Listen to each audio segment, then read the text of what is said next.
Welcome to the Stuff and Things Podcast, your home for all stuff related to your favorite things in entertainment.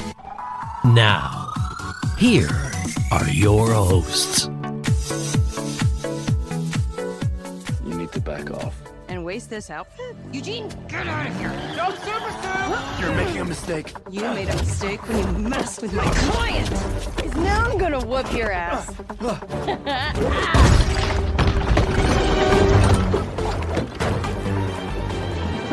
My ass remains unwhooped. Yeah, let's fix that. Hello everybody and welcome to the latest episode of the Stuff and Things podcast. I am Sam. Joining me to discuss the latest episode of She-Hulk, it's my partner in crime, it's Stefan. Hey, I am here. Hello. Did you like the intro? I did. Yeah, thank you. I worked really hard on that this morning. Proud of you, mate. Proud of you. Yeah, the outro's better because I clipped something together and it made me laugh, and in a really, really immature way. That's what we like to hear. Perfect. So everyone make sure you listen. Also, listen to the very end of the outro because there's something on the very end as well. Ooh. It's like literally blinking, you'll miss it. Is Tiny. it the after credit scene that we don't get given anymore. Yeah. There you go. Yeah, it is. It is seriously blink and you miss it, cough and you'll miss it. So you've got to really listen out for it. But it's there. I get it. But anyway, hello and welcome everybody. This is She-Hulk Season 1 Episode 8. Title of the episode was... Ribbit and Rip It. Which, by the way, hilarious title episode.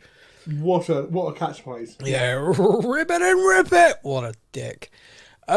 It's just male voices you're hearing this week because the wonderful Kaylee got called into work at the last minute covering for somebody. So she is unable to record with us. However, because she found out this morning, she was able to put together a little clip of her thoughts on the episode. What a legend. So what I thought we'd do is we'd open up with her thoughts on the episode, have a little bit of a chat about what she said, and then me and you will fly into things. Is that okay with you? That's cool. One thing we've got to remember, of course, is just for the listeners there at the moment. So, obviously, this is a She-Hulk episode. Yeah. So, we're not going to be talking about Daredevil, okay? We're just going to talk about She-Hulk because that is what the episode is about.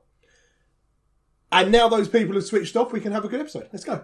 Yeah, that was weird. Let's talk about Daredevil all we like now because those guys have gone. I was sorry, just thinking I've literally just put the Daredevil theme into our intro. No, Yeah. I just went to get rid of the toxic people. So they're gone now. So now we can talk about Daredevil. No, I'm still here. I'm pretty toxic. No, seriously, my friends call me Brittany. Anyway, here we go. So this is Kaylee's message to everybody.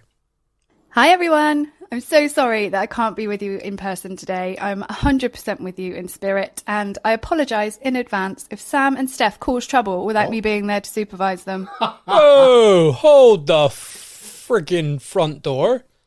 You need to listen to these before you plan. Yeah, what does she mean? To apologise in advance. I'm a responsible... Yeah, she's got a point, to be fair. All right, okay, we'll carry on. I wanted to have my say, obviously, so here is a quick rundown of my thoughts for episode 8. In a word, underwhelming. Kidding. This was by far the best episode of the season, and it had everything that we could have wanted, even if it left me absolutely furious with the huge violation of privacy at the end. I could talk about that for 20 minutes, but I'm under strict instructions to keep this short and sweet. We had classic lovable Jen, who you just want to hug, torn between doing her job and having a killer wardrobe. And then we had the savage She-Hulk, something we haven't really seen yet. And the snap reaction that we see prompts the question, was Bruce more accepted in Hulk form than Jen, purely because she's female? Because angry women are scary, right? We have another really, really random D-list superhero, who, by the way, is my favourite to date. He's an absolute buffoon. So random. He's a typical rich kid with ideas way above his station. You know the phrase, all the gear, no idea? I think that's what we see here. We see more of Luke, who, quite frankly, could have his own show. a superhero makeover show maybe, and I would watch that religiously. I absolutely adore his character. I kind of love that idea. And then some random guy from New York turned up in this episode. Apparently he's quite a big deal. Jen certainly thinks so, and I'm hoping that she's finally met her equal in Daredevil. As far as entrances go, his was really satisfying. As somebody whose only reference to Daredevil is that horrific film, I'm really excited to see this set up. And I can't wait to see where his character goes in this phase. I love a bit of vigilante action, and Matt Murdock may just be my new Oliver Queen. And what does the final scene mean for Jen? Do the people behind Intelligentsia have darker intentions other than just turning the public against her? I think we'll see that in the coming episodes. And I hope the final next week brings back everyone we've seen so far. I really need some closure with Titania, and I want Josh to explain his sorry self. What an absolute toolbag. Anyway, enjoy the rest of the show, and I'll be back next week where we round up the final episode of She-Hulk. So take it away, boys. It's like she's in charge or something. It's like the boss. I know, right? Yeah, yeah. All joking aside, some good thoughts on amongst that.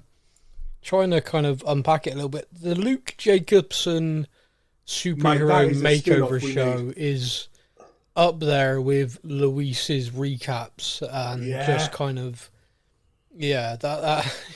You could just have like they did the Groot shorts are like 3 minutes long. Yeah. Just him talking about each superhero's costumes, what he would change and make better. And you could dig out like really random characters from Marvel comics. Luke Cage with his weird yellow headband. No. I mean, like you could go all sorts. I mean, like really random. Not like characters you probably would want to see. I'm talking Squirrel Girl. I'm talking like Lava. Like really weird ass characters that, to be honest with you, they're never going to jump off the page into the MCU. So we're going to have a little fun with it. I'd work and I would watch it. That's worrying. I probably would as well, because that'd be funny if nothing else. Yeah. Just like 3 minute shorts, it'd be great. She raises a point in that which I'd love to have got into the conversation with her about, and unfortunately I haven't been able to clarify. She said in it about the reaction to her She-Hulk was being different to Banner and the Hulk. Mm-hmm. Do you think she meant, because she talked about She-Hulk rage, the first time we really see full-on Hulk rage.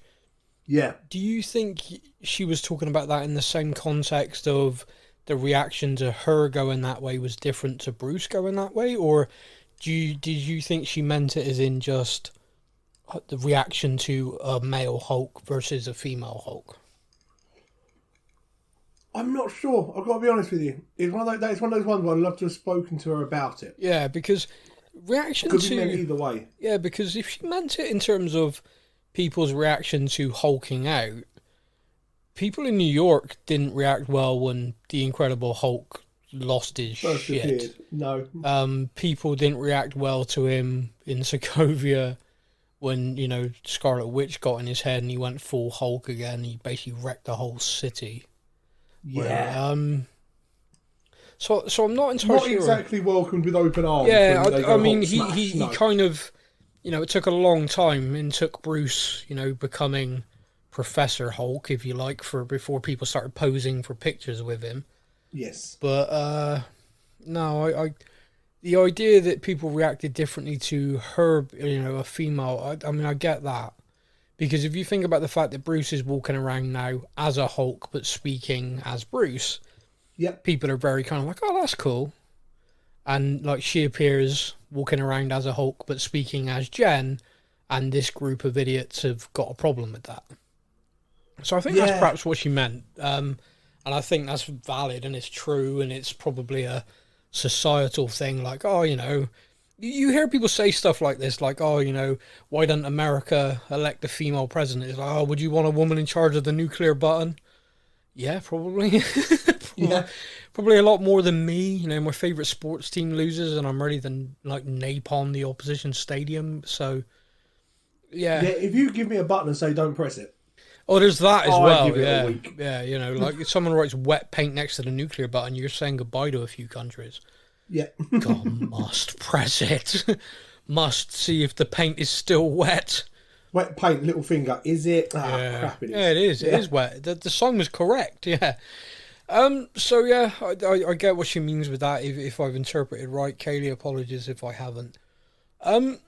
So diving into the episode then, like we said, Ribbit and Rip It, we have this, let's just talk about him then, Leapfrog. What a Muppet! This is an absolute, I mean, Muppet's a great, Kermit the Frog. So Muppet was just a perfect insult. The guy appears to be loaded, and because he's loaded, has decided he's going to become a superhero. Yeah, it's Mummy and Daddy are very big clients for the company, so therefore they must be rolling in it. Yeah. And he's just decided, I'll have a bit of this. Make me a super suit and I can be a superhero. Here we go. Yeah. So what is interesting here then is we talked a lot about all these superheroes are everywhere now. And we've talked about, people with these mutations, and we've been wondering about, how many are just coming out of the woodwork. And what's interesting is one of the things we didn't think about is just average or normal people putting on a costume and basically the premise of Kick-Ass. Yeah, and then I realised just how quickly I would probably be that Muppet. Oh, really? I'm like, imagine if I could have like a super suit with some sort of power. You think if you had $1 billion in the bank and you lived in a world of real superheroes, you'd want to get in on that action? Heck yeah. Okay. I've got about 20 quid in the bank and I'm already trying to work out what costume I can make out of cardboard boxes. There are... Wow. Cardboard man. Yeah. Oh, sorry, I can't help the world today. It's raining. Yeah. Try tomorrow. Yeah. He would not work well in England. No. Yeah, Cardboard Man, exclusively operating in the deserts. I mean, there's some references in this. I mean, he says at one point to Luke Jacobson, I want a British AI, or I want an AI with a British voice. No one has Jarvis. Jarvis is a one-off. You're quite obviously Friday and Jarvis. You're very protective of all things Iron Man. When you hear references like that, do you just want to punch the guy, or are you kind of like laughing because of the reference? I'm laughing because of the reference, and then the realization hits, and I'm like, no. Yeah, no, you don't have Jarvis. No. That's very, very funny, but no. Yeah, bad man. Yeah. One of the things I kind of that is straight away with this character is you see him try and stop a robbery. He has no skills, like no seemingly combat skills. He tried to use like jetpacks that he has built into his suit to allow him to fly away. Ribbit and Rip It, and they just set him on fire. And then he's in Jen's office, She-Hulk's office. She's in Hulk form as a lawyer. Yeah. And he wants to sue Luke Jacobson. Jen is conflicted. Now, this scene did make me laugh, and again, I wish I could bring Kaylee in on here. And Kaylee said in her thing, she's torn between her job and wanting to have good fashion, which I can understand. But it's the way her boss says, like, you're struggling with this one. Like, you literally represented Blonsky, who tried to murder a member of your family, but this guy who wants to sue someone who's making your dress is the line? And it's the way he like says it to her, and I'm watching it thinking, oh wow, that's kind of funny. Yeah. Yeah. But yeah, apparently that was where the line was, but she does do her job and she goes to see Luke in the hope, as her boss says, you could probably avoid litigation if you just go and speak to him. Luke's not the most approachable kind of guy. Not the chattiest. He believes in his own work. Yeah, he's not someone crippled with self-doubt. Certainly not, no. So she does go and see him. It doesn't go well. He rips up the dress he was making for her just for the fact that she's even, suggested that something he made wasn't perfect. And that hurt, you could tell. Yeah, that did not go down well. She storms off, vowing to destroy him. We then go to a court scene. And has to wait for the lift. I love that. Yeah, just that little bit of, see you in court. But in that true though, like you ever see a TV show or a film and someone storms off is perfect. Anyone here ever tried to storm off in real life? Something always gets in the way, or like you've left something behind. Like I've left my phone behind. Well, it's gone now. It's gone. I've left it. It's gone. I did it once. Had an argument with a girl. Walked out of her house, sat in my car, and went, I can't drive home without my glasses." No. Go knock on the door. "What do you want?" "My glasses. Leave me alone." Yeah, that's no good. Yeah, I can't drive home. Why? I haven't got my keys. Yeah, that's it. Yeah. Yeah. No, I've had many an argument where I thought, oh, we're going to reconcile here. No, you just left this behind. Fair enough. So we again go to a court scene. Court scene is Luke Jacobson sat by himself. She-Hulk is there repping her idiot frog client. How excited did you start getting? How soon? Pretty much the minute I saw Luke was sat by himself. Yeah. So obviously the trailers, etc., told us that Matt Murdock was likely to be showing up in this one. I'd been thinking to myself, I wonder how they're going to introduce him, whether we're going to see him as Daredevil first or whether we'll see him as Matt Murdock first. Yep. And the minute we saw the court, I was like, oh, this could be it. And then he was sat by himself and I was like, this is it. So I'm sat there. So as you know, I watch these with my wife. You do? We have watched the first 3 episodes of Daredevil on Netflix. Yeah, she liked before it came. She enjoyed it. Good. And then lots of other shows came out and everything kind of tumbled. So we are going to get back to watching the rest of them soon. But as soon as I'm like you, I've noticed the courtroom. And as soon as Luke's like, of course I'm not representing myself. Yeah, that line was... My hands are starting to shake. I'm like, oh my God, here we go. And she's just looking at me like, you're right. And I'm like, head to toe, like, oh my God. Yeah, that kind of... When he said that, I was like, well, it was like confirmation. Yeah. You're kind of watching it, you're like, this could be a good way. Yeah, it looks like it's going to be. Yeah, of course I'm not representing myself. And then the whole thing changes, the music changes, doors open, and you hear the cane. Yeah. Straight away... couldn't find a parking space. Yeah, straight away, Matt Murdock witticism. Sorry, I couldn't find a parking space. I'm obviously joking. And Jen's client even cracks up at that one. Yeah. So yeah, my driver got lost. Hello, everyone. and he's straight, but he walks in all business and tries to and has Jen's thing thrown out. He wants to have it thrown out. He's like, no, they can't have the client list because of anonymity, and certain people on that list don't let everyone know who they are. Like She-Hulk, she's not really thinking of it in that sense because she's out. Everyone knows who she is. And then he drops the line. He does drop a line, which is the Sokovia Accords have been repealed. Now that, in just the context alone. Yeah. Of the MCU. Yeah. That is huge. Yeah. So it kind of it was. I actually paused the episode because it like the line was said, and I realised my brain was going like a million miles an hour, and I wasn't watching anymore. So I just paused it, and I just sat there and thinking, "Holy crap, that's massive! That is totally changes everything." In the MCU, it completely, we've been talking about the DODC and we've been talking about the sheer amount of mutants in air quotes and people with abilities appearing, Ms. Marvel, and we've been sort of looking at it and thinking about it and talking about what's going on, and all of that discussion, our mind's been with. Well, the Sokovia Accords exist. People with abilities need to sign up. You need to be on a register. Yep. It's gone. The whole thing is now gone, and that is huge. That Civil War was for nothing. Yeah.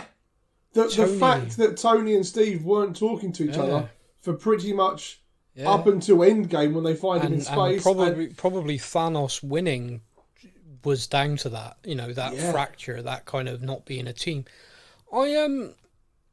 It's interesting because I read something the other day about just like Civil War actually, when you dive into it, worked so well because going into it, hearing your two heroes are going to be fighting, you're like, that's not going to be an enjoyable film for me. That's not going to be, why do I want to watch It's like my family falling apart. Why do I want to watch that? And I remember coming away from that film just feeling this unbelievable, like that film was amazing. That film really had action, adventure, all the stuff I want from a Marvel film, but actually really, really made me think about this issue. Yeah. Like, because, and I know a lot of people have got very entrenched opinions on this. I genuinely can see both sides of that argument. Yeah, no, I agree. I mean, I was obviously Team Iron Man, 100%. And I probably came down on Team Captain. I don't know. I honestly don't know, because the argument that like Tony had, which is we have to be put in check. You know, we can't. We are a force, and we are inadvertently hurting people. Yeah. But Steve's point of view was all this does means that we don't take responsibility anymore. Some team in the UN will. Yep. So, like, we'll still get sent in. We'll still do the same thing, but we won't. You don't think we'd feel guilty about hurting? Of course we'll feel guilty, like we do now. Yeah. It was just a brilliant debate around that whole issue, you know, of accountability, you know, and Steve, I think one of the lines in the film was sort of, you know, what if they want to send us somewhere we don't want to go? Or they don't want to send us somewhere we know we need to go. Yeah, and that was like the shockwaves that the whole thing caused. And now, just gone. Yeah. Wow. Yeah. So, you know, and the other thing, of course, is there were certain people who took retirement. So Ant-Man went on it and just wasn't part of a superhero, you know, wasn't able. Clint Barton. Yep. So how long have they been repealed? You know, this is it was just such a massive, massive line in isolation in an episode of She-Hulk. And one of the things we've seen a lot about people talking about this phase is, it doesn't feel like it connects. You know, there's not enough stuff in all these episodes of shows and the films. It feels like it's part of an MCU anymore. It doesn't feel like one big thing. It just feels like individual projects. I mean, this is massive. That's going to affect everything in the MCU. Absolutely everything. Yeah. Even if that is the tie-in by itself. Yeah. That's enough to tie this show into everything else. It is, massively. And if you're an MCU fan and you've not been watching this show, then you've just missed out on a major piece of information. Yep. So the court scene continues. What did you think about it? And again, Shane Cayley's not here. What did you think about the court scene from that point? I like the fourth wall break of like, who the hell is this guy? Who's this asshole? Yeah, who's this asshole? That made me laugh. And Matt wins because Jen's client's an idiot, and you know Jen's a very, very good lawyer, but she can't do anything about the Pratt standing up talking about jet fuel. Yeah, and Matt. So those obviously knew the Daredevil show and stuff. Know all about his smell, his hearing, everything else. And it's like, as soon as he gets the stuff out, and Matt's kind of like, wait a minute. The fact that he can obviously hear everyone's heartbeat anyway, but the fact that he can then smell the fuel, and he's like, well, that's that one. Yeah. Like, you almost see his entire demeanour kind of change to, oh, that's easy. Oh, that's easy. We're done here, yeah. He does win. Jen tries to apologise to Luke again, and Luke's just horrible to her. Are you sure I can't have my suit, please? Yeah, how about no? But then we see like after court drinks. This is Jen now. She's back as Jen. And I love this scenes. Matt sends her a apple teeny, so it's green. I love that. Love an apple teeny as well, by the way. It's not a manly drink, but it's nice. It's good. I'll try one. I will try one. You try and have it at Christmas. Nice at Christmas. Ooh. And he joins her. You know, he goes over and sees her. And again, Matt playing Matt being blind. This actor has just got this so nailed. It's incredible, isn't it? He's just so good, and also one of the things like I love about the Daredevil show and stuff in the Netflix MCU the Defenders series. Sorry, and I need to keep calling it that, not the Netflix shows anymore. I need to call them the Defenders. It's the Defenders saga. The Defenders saga. They all work together so much that towards like the second and third seasons of the shows and the Defenders, the the interaction between the characters, because the actors had just spent so much time together, was razor sharp. Yeah. So it's kind of interesting now to supplant him from that, to put him into this and just see if he can develop that, see if he can still be that kind of back and forth. Yeah. And her, like he says, he's made me a couple of suits. Jen kind of going, really? Looking at him, and he's like, wow, having a go at a way a blind man dresses. And I was like, bang. Just the lines, his one-liners are just phenomenal. Yeah. I was like, bang, nailed it. We're in. That answered my question. That absolutely answered my question. And the thing I kind of loved about it, because everybody knows from the trailer and stuff there was going to be some cameos, Wong and stuff like that. And I've kind of felt a little bit like some of them have been a bit overpowering. So rather than the storyline of the episode being the core aspect to it, the kind of cameos taken over. Yeah.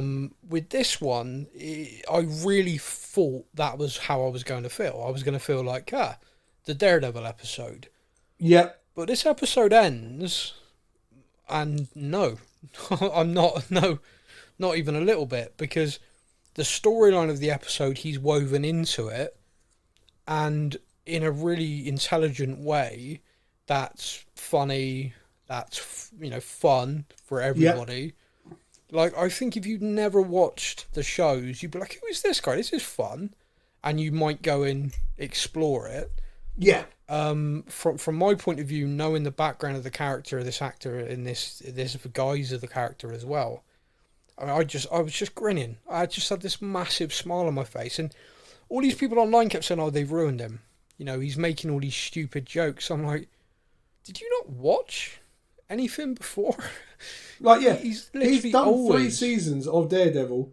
There's been 3 seasons of Daredevil and the Defenders show. Yeah. And he has always been quick quips. That's what he did.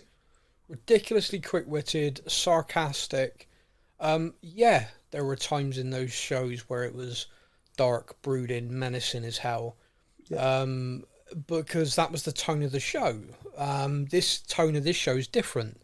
So the version of him we're seeing is that lighter-hearted, making jokes. The sort of character we saw more when he was around Foggy. Yeah. But whilst wearing the suit, because, a lot of time's passed. If you're taking this is, we've had the blip, 5 years, 6, 7, 8 years. A lot of time has passed since he was just the devil of Hell's Kitchen. Yeah. You see him take a phone call when he has to leave. I'm kind of like, he's like, oh, it's a work thing. And I'm like, dude. Foggy! Well, no, I kind of, when his phone went, I did kind of want to hear, Foggy. Like, but no, it's just a vibrate. He goes and takes the call and he's like, oh, I'm sorry, I got to go. It's a work thing. He does say, though, and she does a bit of research, that he is still practicing law in Hell's Kitchen. Yeah. And he says us. Yeah, he did. He does say us. So there was these little bits that got me so excited. Just the Karen, Foggy, you better be there when Daredevil Born Again rocks up. It's got to. But he leaves. She goes back to her apartment. Apologies. No, she gets a phone call from what I think is probably one of the worst individuals. Her dating record in this show is not good. I'm still, the more I see this guy popping up, the more I'm thinking to myself, he is now actually connected to the intelligentsia. Well, I think he's linked there somewhere. It's more than possible, man. It is more than possible. The more he keeps appearing and he's so slimy and horrible, and I'm like, He is slimy and horrible, but again, I can't decide if it's a misdirect. Like I'm looking at this and I'm thinking about it, and I'm like, well, he is an obvious person you'd look at and go, he's an intelligentsia type. Yeah. But then at the same time, I'm like, yeah, but it's so obvious. Like $1 million. Yeah. I loved her reaction to that. Like, $1 million, and she's just stone cold. Like, $1 million? Yeah, what about it? That's how much I paid? I don't care. Yeah. Like, why am I here, you slimy little shit? And eventually he tries to like put a move on her and she slams the table into him, which I enjoyed. I'm out. Yeah, I love that. I'm billing you for the full hour, which could, in a different context, mean something else, which in front of an entire restaurant full of people is kind of funny. Yeah, I like that. Yeah, so I liked it. I thought that she handled that well. When she's back at her apartment, she then gets a phone call from Mr. Ribbit and Rip It himself, the guard frog, leapfrog. He's being attacked. He needs help. And one of the things, we get the line, we've heard the line in the trailer, you know, Matt Murdock saying to Jen, you know, Jen can help people by day, the law, and when the law fails them, She-Hulk can help them, you know. Yeah, like, when they were in the bar, I genuinely thought he was trying to recruit her. I mean, I think he was just kind of like, passing on. Come work the law with us. Come work for us in the law and do it properly. And I'm like, oh. I think it was kind of just he recognises as Matt Murdock, he tries to help people with the law, and when the law fails them, Daredevil steps in, kicks some ass. Yep. And I think he was trying to say to her, like, at a moment you're not, you know, you feel a bit lost. I think he was recognising it. I think he was recognising she wasn't sure, you know, what she was doing. And I think he was just like trying to pass that on, you know. Yeah. Jen can do really good things as a lawyer. And then if the law can't help people, She-Hulk can. You know, you don't have to pick one or the other. You can do both. Yeah. So that moment where she's going out the door and she sort of turns and then goes and gets her suit, I was like, okay, she's listened to that and thought, super suit time. How did you feel when she stops that car and it's actually Daredevil attacking the Frogman? So when he's driving, you see something come in and smash the window. Yeah. And I was like, that looked like Daredevil's like nunchucky stuff. And I was like, yeah. Wait a minute, why would he be... Oh, and then, when she stops and it is him, and I'm like, oh, wait a minute. Yeah. Daredevil's the good guy, what's going on? Oh no, what's happening? And then he tells her, like, no, your client is the bad guy. He's kidnapped someone. It's like, oh, it's okay. Oh, breathe. It's okay. Daredevil is still the good guy. We're okay here. Yeah. Don't panic. Because there was just that little split second where I was like, oh no, they're going to make Matt and Jen the good guys, and then Daredevil's going to be kind of like this almost anti, and I'm like, oh no, don't do that. Don't do that. No, I don't think he'd go Frank Castle. No. I think we're okay. I think we're safe. But yeah, he's still a good Catholic. And her super suit's awesome as well. Yeah, that was fun. It was nice to see that. Very comic based. Yeah, it was. One of the things I know you love that. You love it when it's that. So that was cool. When a comic book outfit gets, like, say, even there's been a lot of like the Netflix shows. They do like literally like one scene. Yeah. And they'd be wearing, like, in the Luke Cage one, he kind of walks through someone's garden. Sees it and goes, nope. He walks through a garden. He's like, no, and I'm like, that's his suit. So those little details I love. Yeah, I know, man. A little detail that happened that I loved, right, is like when I've been watching superhero stuff all my life and reading comics and different things, I've never understood it when the villain or whatever captures someone with a mask on. The first thing I do is take the mask off. Yes. So seeing Jen, who is this kind of real person thrust into this superhero world, the first thing she did was like, "Who are you jackass?" Oh, it's Matt, and shrinks down. Like, oh, it's Matt. Yeah. And then straight away, if you're pretending to be blind, that's really problematic. That's really problematic. I love that. No, I'm really blind. I also love her character is very intelligent. Like, genuinely a very, very intelligent person. So when he just explains, no, it's this. How many times have you seen people struggle with, you're blind and you move the way you do? How? That doesn't make sense. Straight away, like echolocation. And he's like, no, I had really good hearing. Because the She-Hulk slam, the clap. The old Hulk thunderclap just knocked him, and he's like, ow. That would hurt a normal person, but when you've got super sensitive hearing... Oh, man, don't you think? Yeah. And, some people have ringing in their ears. Some people have the entire church bell going. Absolutely going crazy. He explains that the Froggy Boy is an idiot and has kidnapped Luke Jacobson. That's why he was after him. She's like, oh, damn, I'll have to go.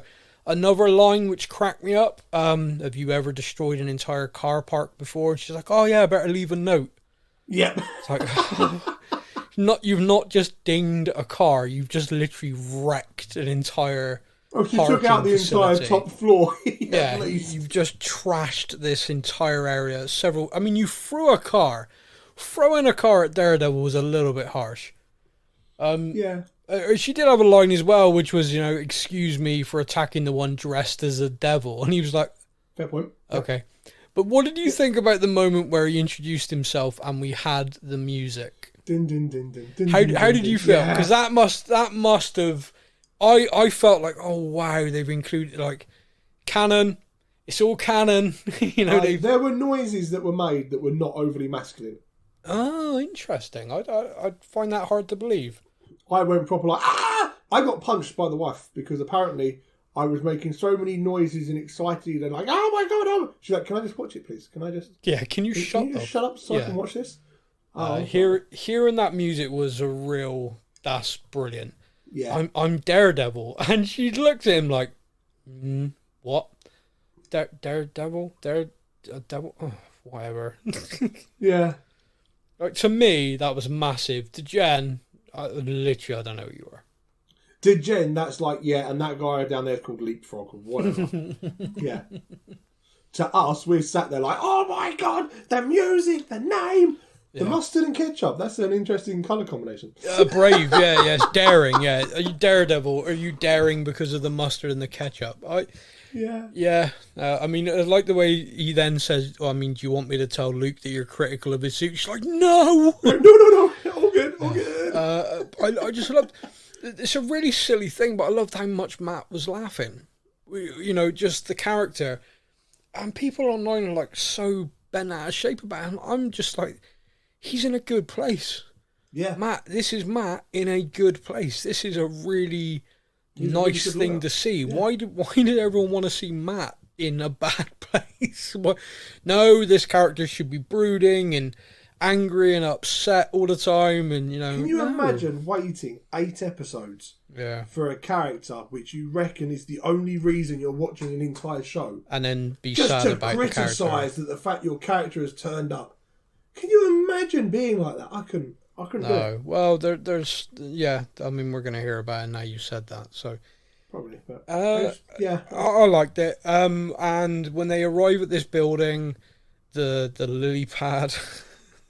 Soul, So, Matt with, the difference between goon and henchman was funny. Yeah, henchmen are there for a cause, goon are there for a paycheck. Yeah. And Jen again is like, whatever. Yeah, whatever. Whatever, dude. I'm a Hulk. Talking about hearing the heartbeats, leaving out the numbers of people. Okay. Oh my god, the heartbeat, and then they kind of match eyes. Your heart's getting quicker. She's no, like, oh, your heart. What? Yeah, I'm. No, it's not. It's fine. I'm healthy. Was just brilliant. That line again, and again, he's laughing his head off. But probably my favourite bit up on the roof is him saying, "Okay, I'm going to do my thing." I was like, "No way, I'm up here waiting 30 minutes." And he's like, "That's not how that math works." Yeah. And he's like, "I'm going to go do my thing." She's like, "No, let me do my thing." And she does this dance where she comes towards him dancing. Mate, I was helpless. Yeah. I just let me do my thing, and does this dance. I was gone. I was absolutely killing myself. I know that Matt may not be able to see her, but he knows that he has the whole echo thing. And don't do that. She points to herself at one point and apologizes. Is like, don't worry, I saw you point in. Remember, echolocation in air quotes. I love it. He does that somersault off the building. And she's like, okay, that was pretty cool. We then see, and by the way, you talked about your wife getting aggravated with you, and you were making possibly unmanly noises. Okay. Yep. Would you say that someone noticing goons walking down a corridor? Yeah.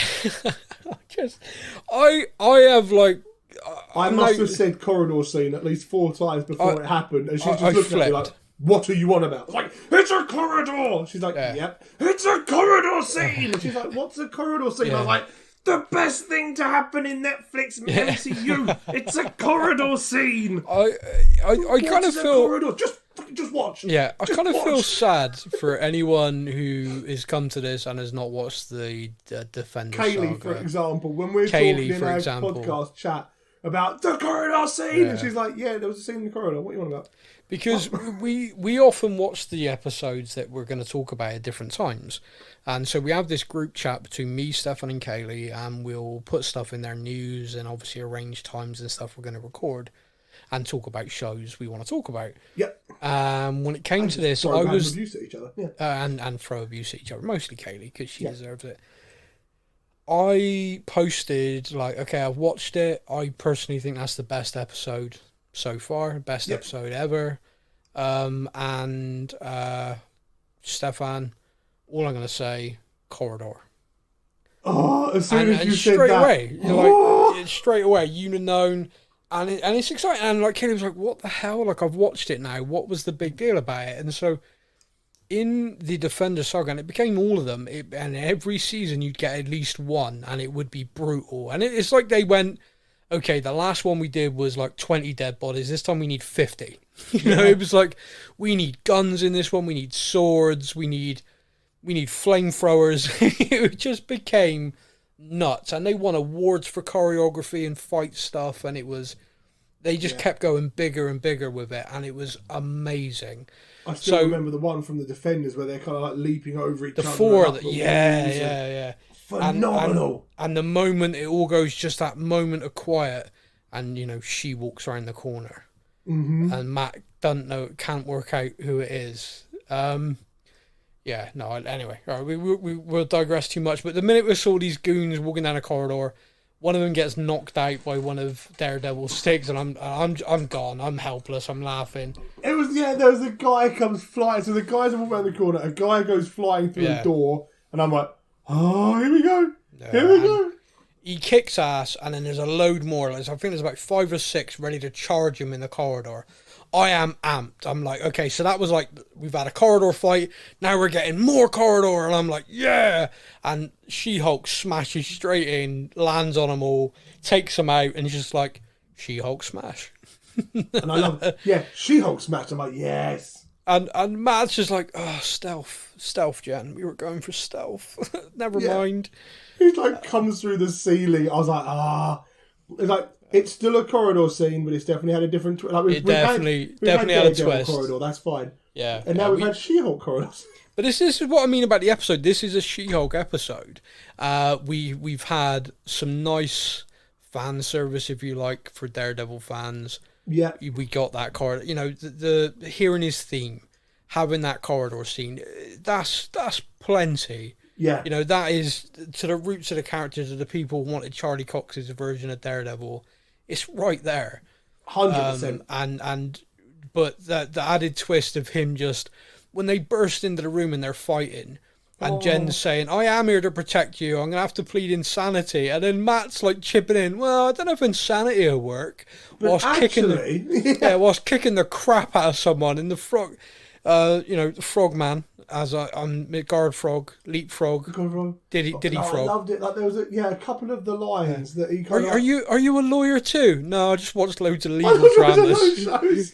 Yeah, just beating the crap out of people. And I know people are like, oh yeah, but it was a bit kind of over the top. Yeah, but it was funny. It was just really entertaining. Jen getting Luke Jacobson.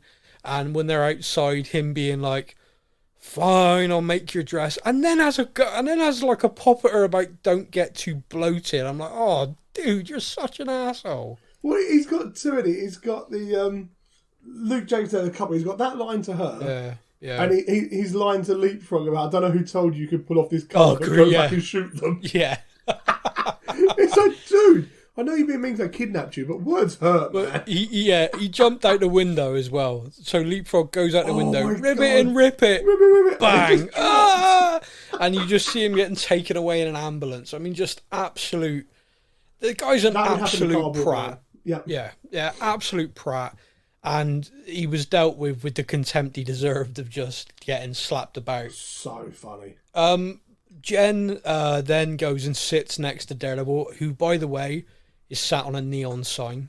I know it's lily pad, but It's still very the Hell's Kitchen. iconic Hell's Kitchen thing. Yeah, and he's sat up there, and she goes and sits next to him, and because she's a Jen at this point, it's kind of like a bit, oh, careful.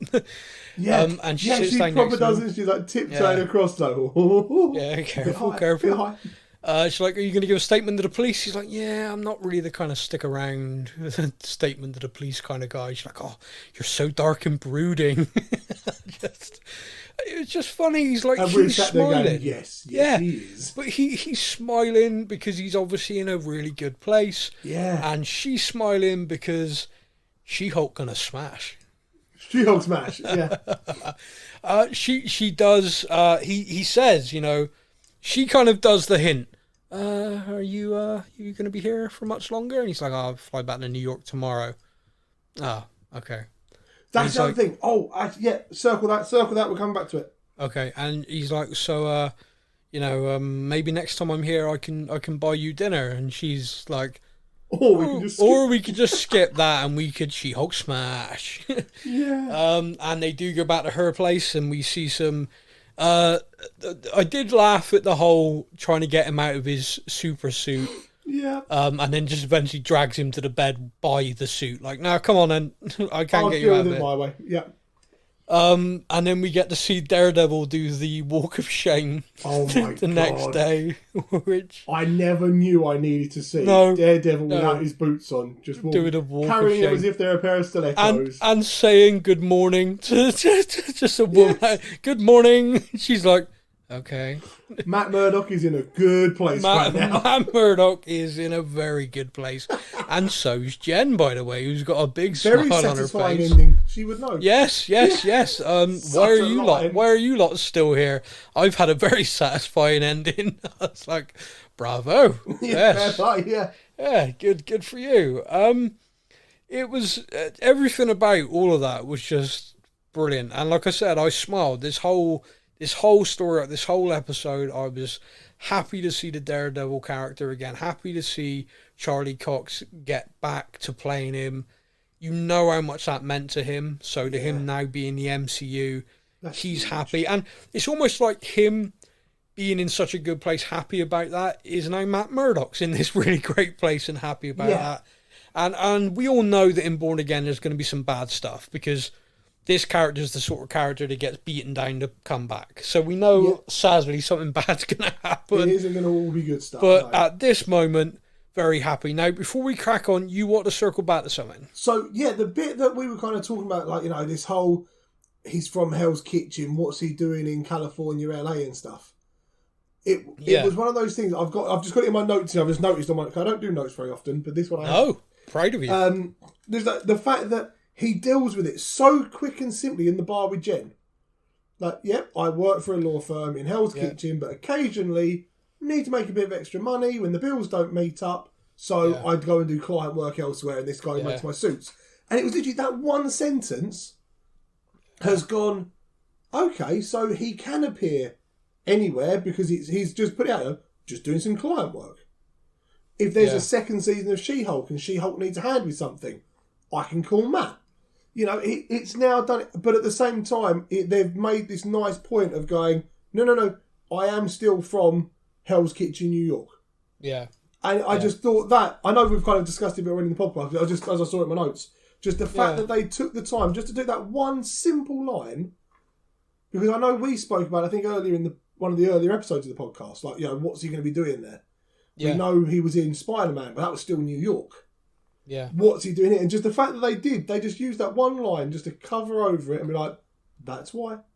Yeah. Oh. And I was established, Now, he can go anywhere he wants as a lawyer. Yeah. And that's a whole other question because we don't talk about the bar and all stuff. Yeah. It's not a lawyer show, but we're not going to talk about lawyer stuff. Technically, he wouldn't be able to because he hasn't done the. Well, we don't know. Maybe he has. It's been a long time, so we'll just assume he has. Yeah, and He's Matt Murdock. He's a really good lawyer. Yeah, he's a very good lawyer. Exactly. So the episode then kind of the whole tone shifts, and it shifts with a fourth wall break. Yeah. So let's talk about the fourth wall break first, which is Jen's like surprised we're still here. Clearly, there's more to do. her best friend arrives to get ready for Female Lawyer of the Year. Which and we've she's still like, got question marks on Nikki. I do, actually, and I'm actually more convinced now that that's going to be a bad thing, but just, I'm hoping I've misread it, and I'm hoping it's just funny, but she in this episode arrives, like, we need to go to the Female Lawyer of the Year show, and we need to get ready, and Jen's fourth wall break is along the lines of, wow, we're doing that now? Okay, the next week must be the last one then, it must be the finale. You know, what sort of surprise are we going to get? And she's like, could it be... The Red Hulk! Yeah. I mean, I think that's all anyone heard in that moment. But what was it she says after that? Being She says, freached. get what, sorry? Get freached. Get freached. Freach, as in fridge freezer. Yeah.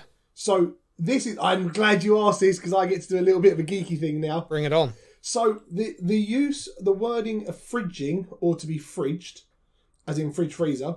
Yeah.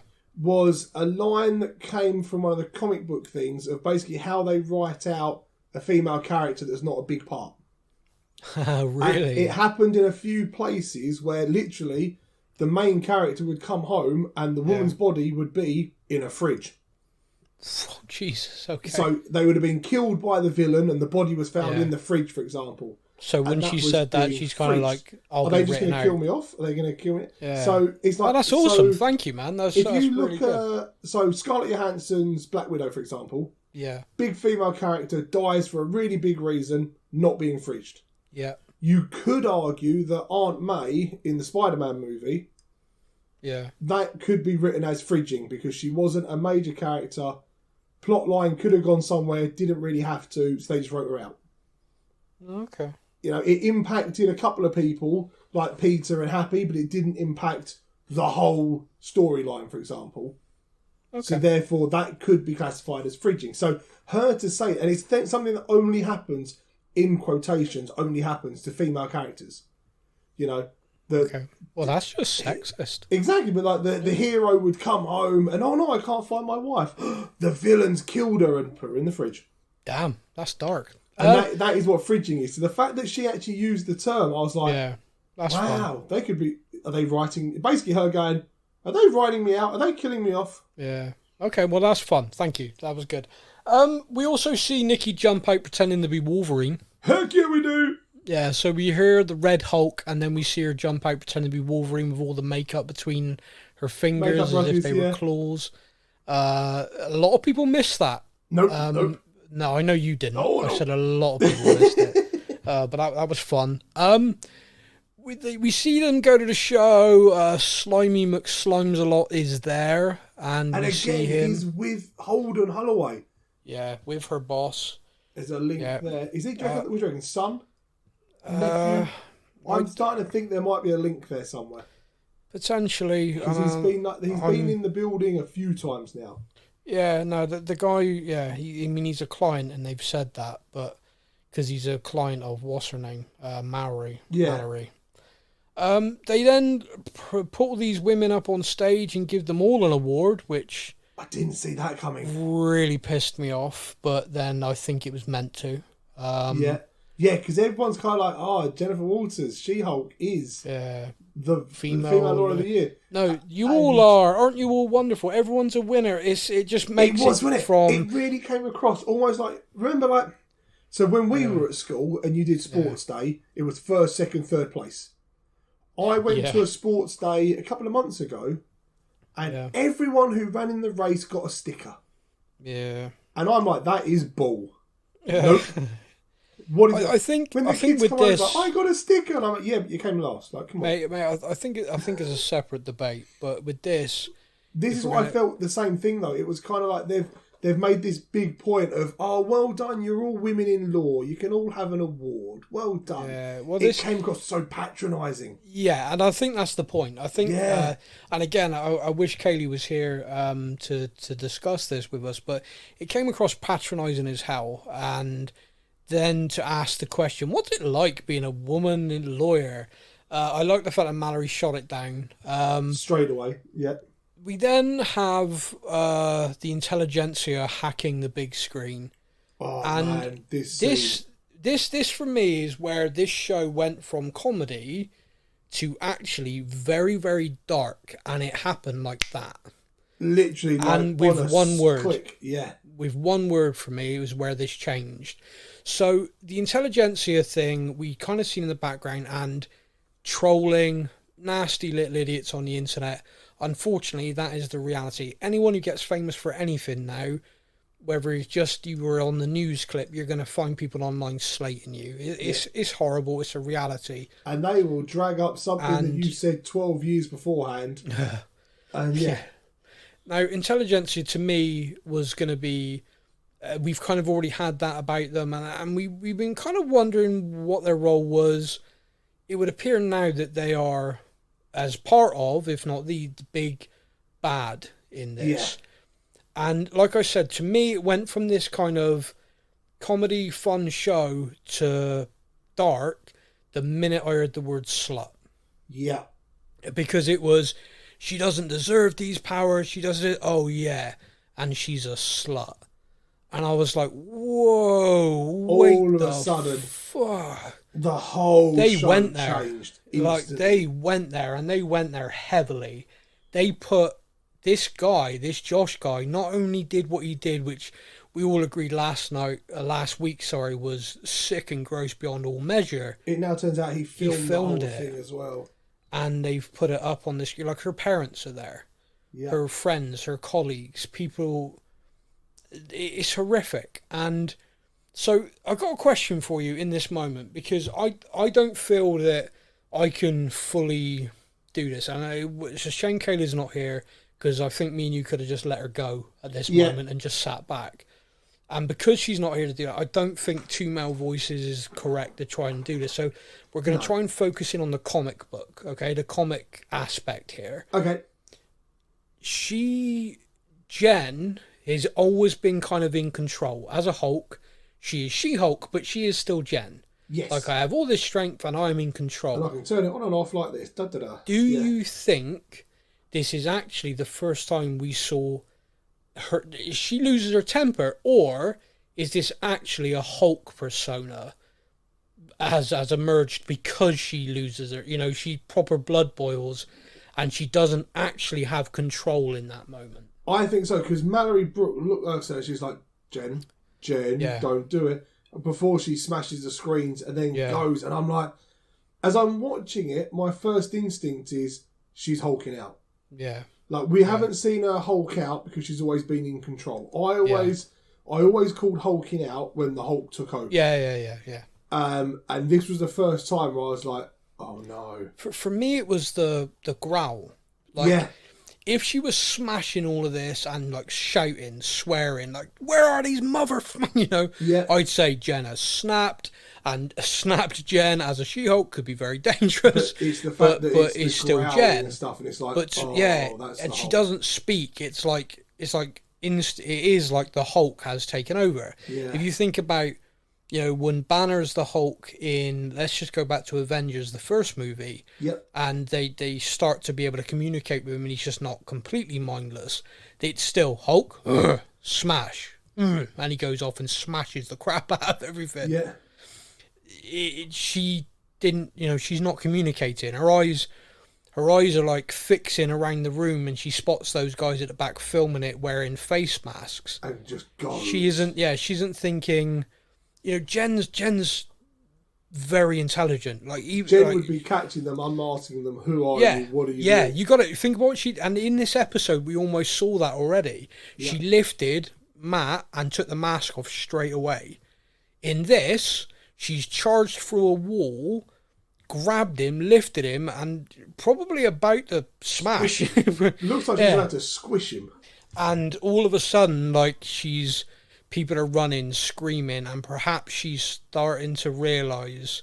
Even in the room, like, you see her bossing everyone. They all just turn and terrified, run. But to me, again, that was one of those things where it was like, what a difference. Because even though at that point, all she had done is turned around and smashed the screens. Yeah. Now, if that was, let's say, for example, she's not a Hulk, she's just a lawyer. Yeah. And the presentation was on a laptop that had just been hacked, for example. Yeah. A common reaction would be smash the laptop. Yeah, This is obviously this is on a grander this instead of This is smashing massive, the laptop, yeah, she this takes out is- the screens. yeah. But the fact that instantly everyone just turns and runs, I think it's... and it's like, whoa, wait a minute.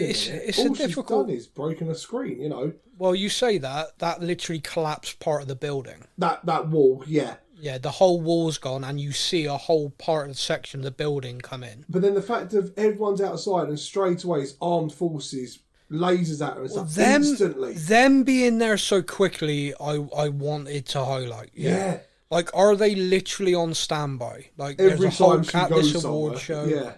It kind of feels to me like we've been talking about, you know, what is the big ban, and we've talked about the DODC, and we've talked about, you know, maybe it's all one thing. Maybe intelligentsia is provoking, and the DODC is saying, "See, we told you they're all reckless." Yeah. But they're all actually the same. You know, they're all being run by the same person. Yeah. The Potentially. Abomination. The Abomination is going to be. Yeah. Or Nikki Ramos. Or Nikki, yeah. It's the end of the episode ends with She-Hulk breaking the fourth wall and just staring at us. And I got to be honest with you, people are like going on about CGI and all this crap and everything like that. I'm looking at the eyes of this character and I'm almost heartbroken. It's like pain. It is pain and it is anguish and it is upset. And I cannot put into words the level of upset I would feel in that position. Yeah, I mean, and embarrassment and rage. You've got all the feelings that Jen would feel as a human, having all of that about your life displayed on a giant screen in front of your parents. Yeah. You've then got the absolute anger that someone would do that to you. Yeah. Followed by the sudden realisation of, what have I just done as She-Hulk? Yeah. All of that emotion, like you just said perfectly, two guys sat on a podcast cannot explain how a woman's going to feel like that. No. And we probably can't even imagine what that actually feels like to have to go through something to be that violated. No, it's horrific. But you can see it in the eyes of the character, like all those emotions going through, and like, where does this go now? Like, did you agree with me? Like her eyes in this? I saw it. I saw it. And that's a tribute to the actress again, who is phenomenal, by the way, and also a tribute to the making of this show, which is getting so much crap. But this, if you're into it, you're going to feel that. You know, you are going to feel that moment, and the emotion's going to come across, and it kind of sets up this finale. And you got so many questions left, so many kind of, you know, what happens next? Are the DODC going to be arresting her? Is she going to end up in a cell like Blonsky was? Who's going to be in the finale? Or are we going to get a cavalcade of the cameos we've already seen? Or are they done and gone? Or, you know, what's going to happen? Does she need a lawyer? Is Matt Murdock going to stay around and help her? Like, all of this stuff, there's so many questions for the final episode. And I want to throw a little theory to you. A little while back, Kaylee said she would like to see Titania actually drop this kind of female rivalry.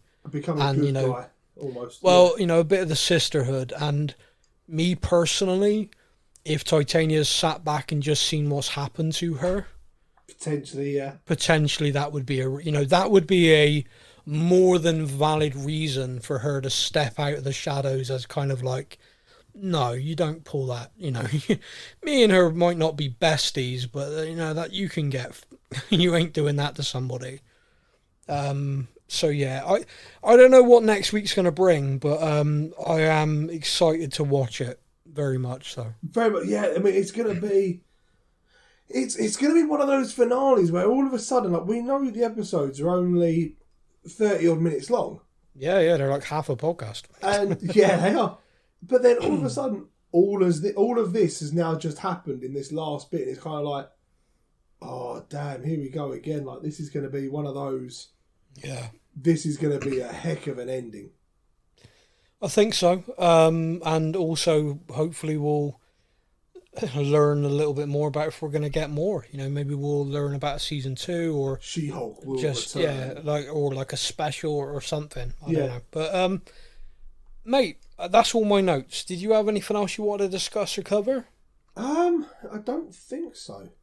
That is good news because we are out of time. Yes. I want to say a massive thank you to everybody for continuing to listen. We all know a lot of you will be very sad Kaylee wasn't with us this week, so apologies for that again. She will be back for the finale, even if I've got to book her a day off work. So we will make sure that happens. Until next week, you all take care. If you want to get in touch with us, find us on social media. If you do find us on social media, you can also find us on Discord. We have our own server. In the description of this podcast, you will find a link.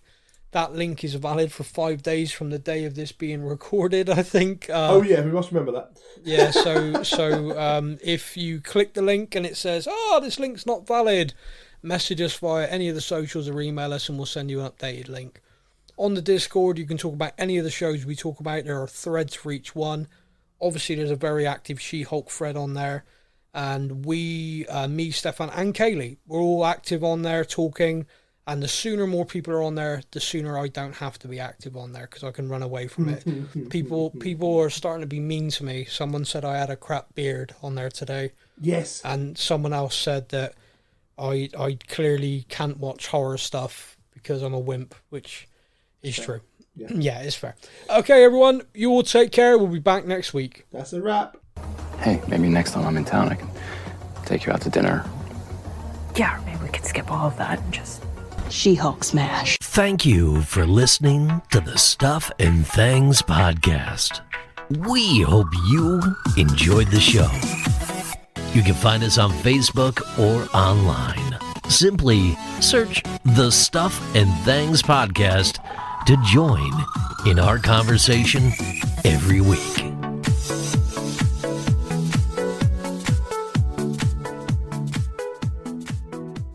It's weird you guys are still here.